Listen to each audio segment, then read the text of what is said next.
کربلا کے واقعے کے بعد جو لوگ اہل بیت زندہ رہ گئے تھے ان کو مدینہ منورہ روانہ کر دیا گیا۔ راستے میں کیا کیا مشکلات درپیش تھیں وہ خطبہ بی بی زینب رضی اللہ تعالی عنہا میں بیان ہو چکا ہے۔ آپ جب مدینہ منورہ پہنچی تو یہاں بھی آپ کو سکون سے رہنے نہیں دیا گیا۔ قاتل حسین کو یہ ڈر تھا کہ مدینہ میں رہ کر بی بی زینب رضی اللہ عنہا ہمارے لیے خطرہ بن سکتی ہیں اور ہماری حکومت کے خلاف بغاوت کر سکتی ہیں، لہٰذا آپ کو طرح طرح کے بہانوں سے تنگ کیا جانے لگا اور مدینہ چھوڑنے کی دھمکیاں دی گئیں۔ بالآخر تنگ ہو کر آپ نے ملک مصر کا رخ کیا اور صرف 1 سال کے بعد اس فانی دنیا سے رخصت ہو گئیں۔ ناظرین، اب بات کرتے ہیں ابن زیاد اور یزید کا انجام کیا ہوا، کربلا کے بعد کیا ہوا۔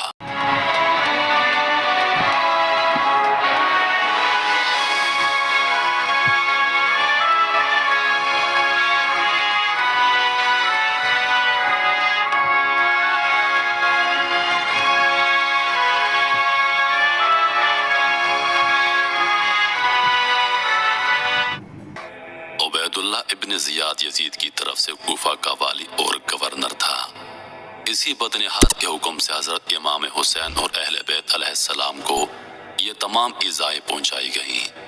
یہی ابن زیاد موصل میں 30,000 فوج کے ساتھ اترا۔ مختار نے ابراہیم بن مالک اشتر کو اس کے مقابلے کے لیے ایک فوج لے کر بھیجا۔ موصل سے 15 کوس کے فاصلے پر دریائے فرات کے کنارے دونوں لشکروں میں مقابلہ ہوا اور صبح سے شام تک خوب جنگ رہی۔ جب دن ختم ہونے والا تھا اور آفتاب قریب غروب تھا، اس وقت ابراہیم کی فوج غالب آ گئی۔ ابن زیاد کو شکست ہوئی، اس کے ہمراہی بھاگے۔ ابراہیم نے حکم دیا کہ فوج مخالف میں سے جو ہاتھ آئے اس کو زندہ مت چھوڑا جائے، چنانچہ بہت سے ہلاک کیے گئے۔ اسی ہنگامہ میں ابن زیاد بھی فرات کے کنارے محرم کی 10ویں تاریخ کو 67 ہجری میں مارا گیا اور اس کا سر کاٹ کر ابراہیم کے پاس بھیجا گیا۔ ابراہیم نے مختار ثقفی کے پاس کوفہ میں بھجوایا۔ مختار ثقفی نے دارالامارت کوفہ کو آراستہ کیا اور اہل کوفہ کو جمع کر کے ابن زیاد کا سر ناپاک اسی جگہ پر رکھوا دیا جس جگہ اس مغرور حکومت و بندہ دنیا نے حضرت امام حسین رضی اللہ عنہ کا سر مبارک رکھا تھا۔ مختار نے اہل کوفہ کو مخاطب کر کے کہا، اے اہل کوفہ، دیکھ لو حضرت امام حسین رضی اللہ عنہ کے خون ناحق نے ابن زیاد کو نہ چھوڑا۔ آج اس نامراد کا سر اس ذلت و رسوائی کے ساتھ یہاں رکھا ہوا ہے۔ 6 سال ہو گئے ہیں، وہی تاریخ ہے، وہی جگہ ہے۔ خداوند عالم نے اس مغرور فرعون خسال کو ایسی ذلت اور رسوائی کے ساتھ ہلاک کیا۔ اسی کوفہ اور اسی دارالامارت میں اس بے دین کے قتل و ہلاک پر جشن منایا جا رہا ہے۔ ترمذی شریف کی حدیث میں ہے کہ جس وقت ابن زیاد اور اس کے سرداروں کے سر مختار ثقفی کے سامنے لا کر رکھ دیے گئے تو ایک بڑا سانپ نمودار ہوا۔ اس کی ہیبت سے لوگ ڈر گئے، وہ تمام سروں پر پھرا۔ جب عبیداللہ ابن زیاد کے سر کے پاس پہنچا، اس کے نتن میں گھس گیا اور تھوڑی دیر ٹھہر کر اس کے منہ سے نکلا۔ اس طرح 3 بار اس کے سر کے اندر داخل ہوا اور غائب ہو گیا۔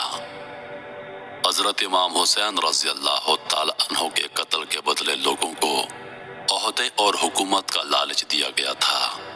یزید اور ابن زیاد وغیرہ کے دماغوں میں جہانگیر سلطنت کے نقشے کھنچے ہوئے تھے۔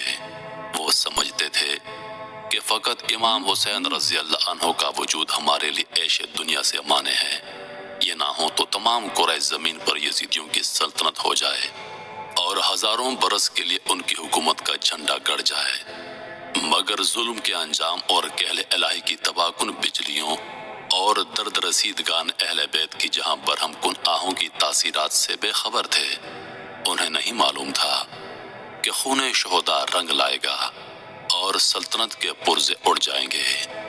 ایک ایک شخص جو قتل حضرت امام حسین رضی اللہ عنہ میں شریک ہوا ہے، طرح طرح کے عذابوں سے ہلاک ہوگا۔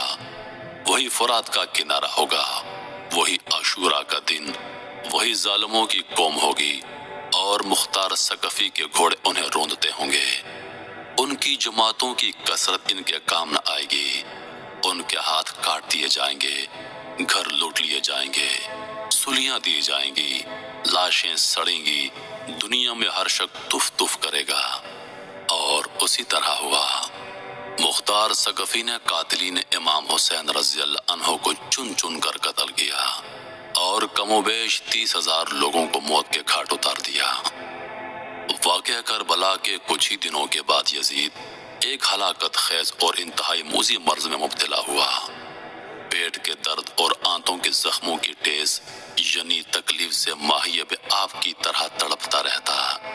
امس میں جب اسے اپنی موت کا یقین ہو گیا تو اپنے بڑے لڑکے معاویہ بن یزید کو بستر مرگ پر بلایا اور امور سلطنت کے بارے میں کچھ کہنا ہی چاہتا تھا کہ بے ساختہ بیٹے کے منہ سے چیخ نکلی اور نہایت ذلت و حقارت کے ساتھ یہ کہتے ہوئے باپ کی پیشکش کو ٹھکرا دیا کہ جس تاج و تخت پر آل رسول کے خون کے دھبے ہیں میں اسے ہرگز قبول نہیں کر سکتا۔ خدا اس منحوس سلطنت کی وراثت سے مجھے محروم رکھے جس کی بنیادیں نواسے رسول کے خون پر رکھی گئی ہیں۔ یزید اپنے بیٹے کے منہ سے یہ الفاظ سن کر تڑپ گیا اور شدت رنج و الم سے بستر پر پاؤں پٹکنے لگا۔